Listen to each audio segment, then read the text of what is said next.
Good evening. ఈరోజు పొద్దున్నే తమ్ముడు పనసకాయ తెచ్చాడనమాట. ఇంకా కాయలు తిన్నాగానే లోపల గింజలు అయితే ఉంటాయి కదా, సో ఇవి పారేయకుండా వీటిని కూడా మనం ఉడకపెట్టుకొని తినచ్చు అనమాట. సో ఇవి చూసారు కదా, ఇంకా ఉన్నాయి తినాల్సినవి.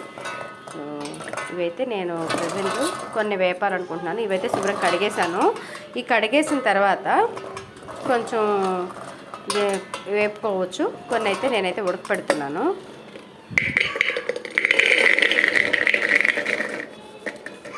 నాకైతే కాల్చినవి అయితే చాలా ఇష్టం అనమాట, అందుకని ఇవి వేపుకుందామని ఉంచాను.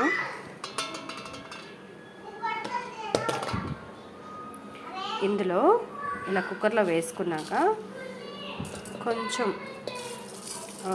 గింజలు వాటికి సరిపడా ఉప్పు వేసుకొని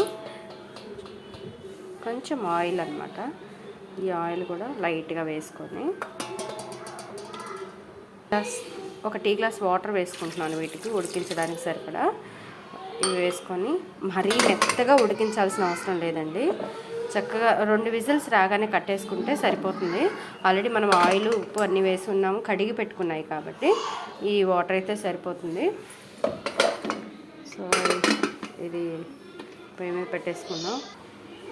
చూసారు కదండి, కుక్కర్ అయితే నేను పొయ్యి మీద పెట్టేసుకున్నాను. అట్లాగే కొంచెం మందంగా ఉన్న పాన్ ఒకటి పెట్టేసుకొని దాని మీద ఈ పిక్కలు కూడా వేసేసుకుంటున్నాను.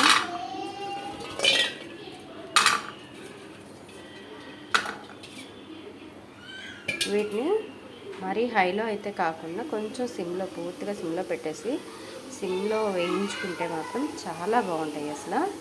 ఓకేనా ఫ్రెండ్స్, నా వీడియోస్ కనుక వీటిని అయితే పారేయాల్సిన అవసరం లేదు, చక్కగా తినచ్చు. మంచి ప్రోటీన్స్ ఉన్న ఫుడ్ కదా ఇది, చాలా బాగుంటుంది.